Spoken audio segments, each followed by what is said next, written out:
Big boss के घर में जितने लोग कैद हैं उनमें से सबसे अलग नाम है जिग्ना वोरा का। और सबसे अलग नाम इसलिए है क्योंकि उनके साथ उनकी किस्मत ने कुछ ऐसा खेल खेला कि बिना किसी गलती के उन्हें कई साल सलाखों के पीछे काटने पड़े। बाद में बाइज्जत बरी तो हो गई, लेकिन उनके माथे पर एक काला निशान पड़ गया और वो ये था कि जुर्म की दुनिया से इनका वास्ता है या इन्होंने किसी का मर्डर करवाया है। दोस्तों, अक्सर होता यह है कि हम अगर अपनी ज़िंदगी में किसी इल्ज़ाम से होकर गुज़रते हैं, भले ही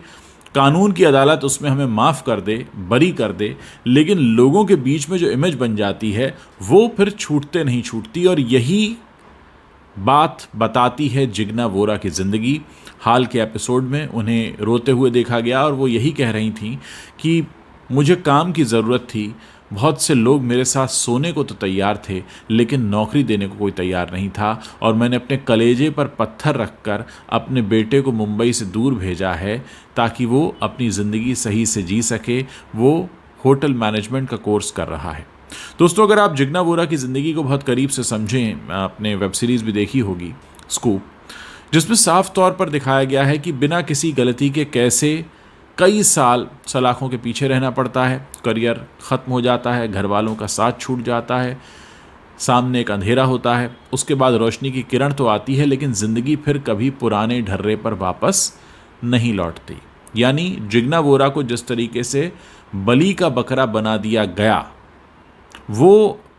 पूरा जो एपिसोड है उनकी लाइफ का, वो इस बात को बताता है दोस्तों कि हमारे सिस्टम में कितनी तरीके की खामियां हैं। और ये जो खामियां हैं ये अक्सर आम आदमी पर बहुत भारी पड़ती हैं क्योंकि वो अपना बचाव नहीं कर पाता, और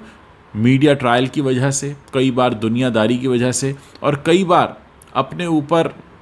या अपने बारे में कही गई कई बातों की वजह से ऐसे लोग कुछ ऐसी स्थितियों का सामना करते हैं जिनसे उनका मानसिक संतुलन भी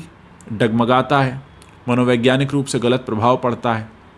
डिप्रेशन में भी आते हैं और बहुत सारे सवाल खुद से ही पूछने लगते हैं कि आखिर हमारे साथ ऐसा क्यों हुआ। जाहिर है, अगर आप जिग्ना वोरा को बिग बॉस में देखें या स्कूप देखें, आपके मन में सवाल ज़रूर आएंगे कि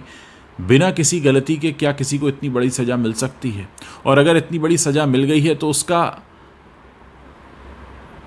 उसका प्रायश्चित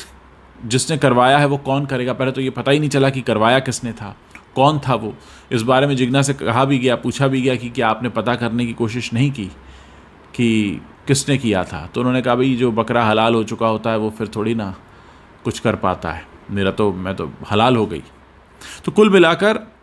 मामला ये है कि बिग बॉस के घर में वैसे तो बड़े बड़े नौटंकीबाज भी आते हैं, हमने देखे हैं, बिग बॉस का 17वां सीज़न चल रहा है, बड़े बड़े नौटंकीबाज आए, लेकिन जिग्ना वोरा जो हैं सही मायने में अपनी ज़िंदगी की एक अलग तरह की लड़ाई लड़ते हुए यहाँ तक आई हैं। और फिर उनका ये कहना कि मेरे साथ सोने को तो तैयार थे, नौकरी देने को नहीं, ये हमारे समाज का एक बहुत गंदा जो सच है, जो कड़वा सच है, जो काला सच है, वो बताता है।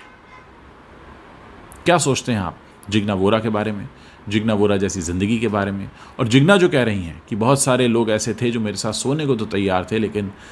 नौकरी देने को नहीं। क्या आपको लगता है कि आज भी हमारे समाज में महिलाओं की स्थिति ऐसी है, खासकर कोई ऐसी महिला जिस पर गलती से कोई आरोप लग गया हो, भले उसके बाद वो बरी हो गई हो, भले उसके बाद